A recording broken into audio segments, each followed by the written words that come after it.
All right, let's talk about the future, specifically the future of semiconductors, those tiny little brains that are, let's be honest, running our entire world.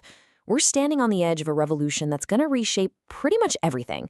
And today, we're going to break down exactly what that looks like between now and 2050. Let's dive in.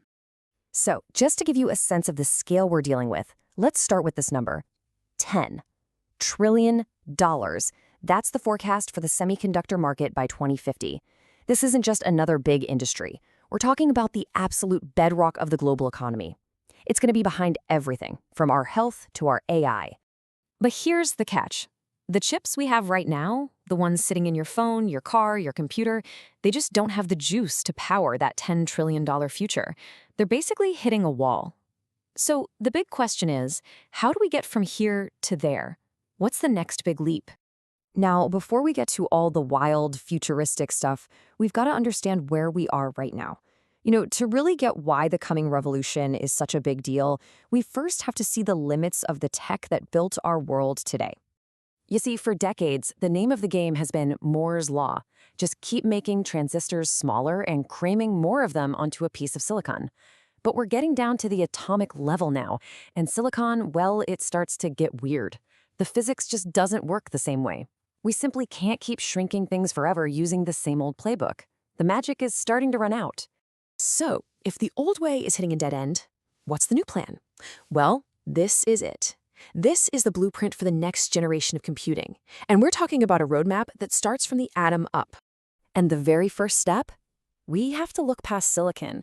I mean, if you want to build something completely new, you need a new foundation, right? The future is going to be built with materials that honestly sound like they were pulled straight out of a sci-fi movie. And what's so cool here is that we're not just looking for one magic bullet. We're talking about different materials for different jobs. On one side, we've got things like graphene. It's a 2D material, which means it's just one atom thick. It's super strong, a fantastic conductor, and it could let us build ships that are way faster, run cooler, and are even flexible. Then, on the other side of the spectrum, you have biocompatible materials, chips designed to literally work inside the human body without causing problems. That's where we start to see a true merger of human health and computing power. Okay, so if we can't keep spreading out on a flat 2D surface, where do you go? You go up, right? If you can't build a wider city, you start building skyscrapers. And it turns out the exact same idea applies to computer chips.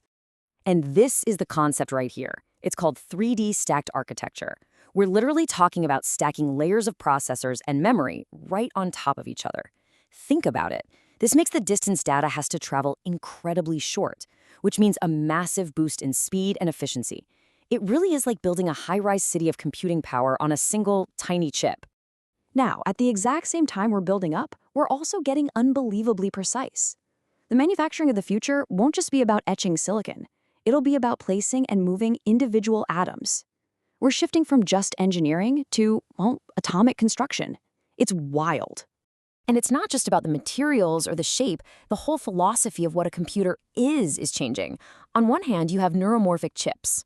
These are designed to work like the human brain, super efficient, great at learning, perfect for the next wave of AI.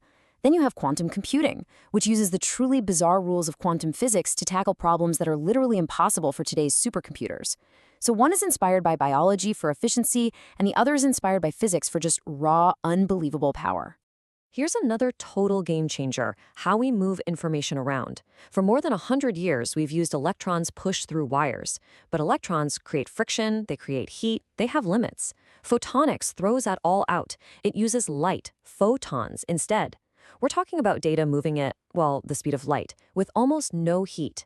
It's a fundamental upgrade to the internal plumbing of every single chip. But of all the incredible innovations on this roadmap, there's one that stands out as the most profound, the one that really pushes us into a completely new era. And that's the ultimate frontier, bringing all this technology directly inside of us. And this is where it gets really transformative.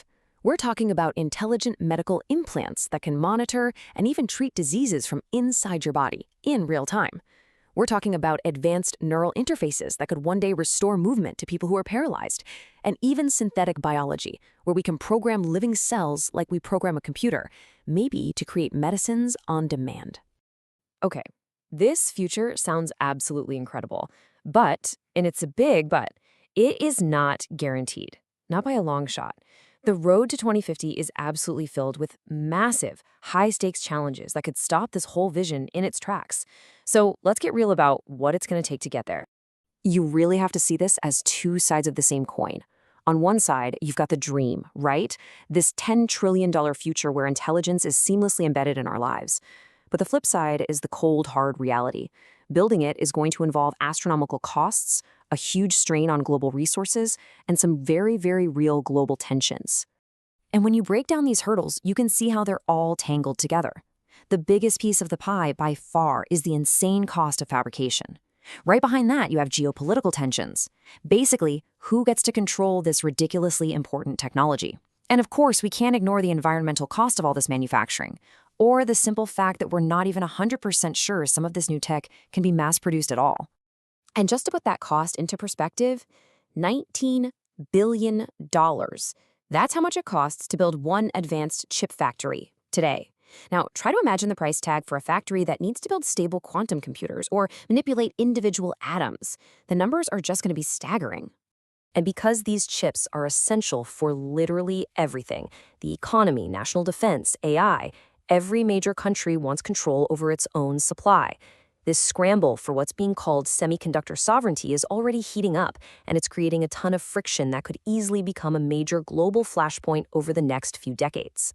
So when you put it all together, the mind-blowing potential on one side and these massive, daunting challenges on the other, where does it all lead? What is the actual destination here? Well, it's a world defined by a single concept: embedded intelligence. And this is maybe the biggest takeaway. We need to stop thinking about chips. The future is about embedded intelligence platforms. These aren't going to be little separate components anymore. They'll be these deeply integrated systems that pull together all this stuff we just talked about: quantum, neuromorphic, photonics, even biology, into one seamless, intelligent whole that's woven invisibly into the world all around us. And at the end of the day, making that future a reality isn't just a tech problem. It's a balancing act. Success is going to depend on our ability to push innovation to its absolute limits, while also making sure our methods are sustainable and that our global supply chains are strong enough to handle political shocks. And all of this leaves us with one final and, I think, really crucial question. This future is coming.